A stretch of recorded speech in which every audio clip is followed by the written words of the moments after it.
আজকে একটা নতুন সাইডে সেটিং হচ্ছে, মিস্ত্রিগুলো কাজ করছে। একটু চলে এসে সাইডে দেখতে কাজগুলো কেমন হচ্ছে, আপনারা একটু সঙ্গে থাকেন।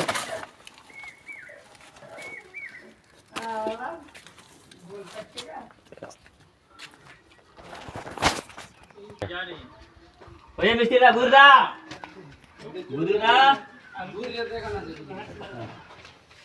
ঘুরদা দিকে কি হচ্ছে? কাজ কাজ হয়ে গেল?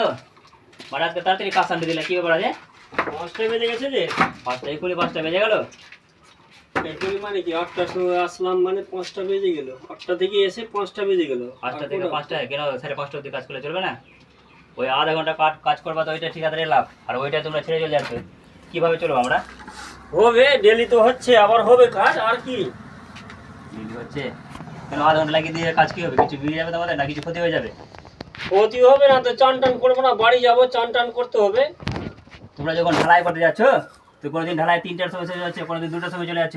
তোমরা বলছে গেছে তাড়াতাড়ি চলে গেছি, আজকে হলো ঝাঁপড়ে নিবো বলছো তোমরা। ঠিক আছে, যেদিন ঢালাই হবে সেদিন আস্তে আস্তে মাল চালাবো আর কি, হয়ে যাবে। রাত 10টা অবধি হবে আর কি। তোমরা এভাবে কাজ করলে কীভাবে চলে? ঠিকাদারের কাজটা কীভাবে পোষাবে? কীভাবে কাজ করবে? কীভাবে তোমাদেরকে বেতন দিবে? ট্রেনে তো যাচ্ছি, 5টা বেজে গেছে তো, একটু আপনাকেও দেখতে হবে একটু। কিন্তু ঠিকাদারের সাইডে কাজ করতে গেলে মোটামুটি 5:30 অবধি কাজ করতে হবে, কমসে কম 5:30। 5টা অবধি কাজ করলে চলবে না।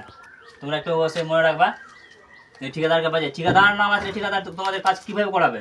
ও 2 টাকা যদি না লাভ হয় তো কী করে কাজ করো তোমাদেরকে? আর তোমরা একটা হিসাব করে কাজ করবা। 8টায় আসবে, 5টা ছেড়ে দেবে। কোনো অফিসের টাইম আছে নাকি 5টার সময় ছাড়তে হবে? হ্যাঁ 5টায় আসবো, আপনি দেখেন কি করা যায়। ওই 5টায় কাজই ছাড়বো। এই চললাম, 5টা বেজে গেছে, চলো আসো সবাই। বাস্তব জীবনে এটাই সত্যি যে ঠিকাদারের সাইডে কাজ করতে গেলে তোমাকে 10 মিনিট লাগিয়ে কাজ করতে হবে। এই 10 মিনিটটা হলো ঠিকাদারের লাভ। এই 10 মিনিট যদি কাজ করে দেয় ঠিকাদারের মনে ভরে যাবে, মনে শান্তি হয়ে যাবে।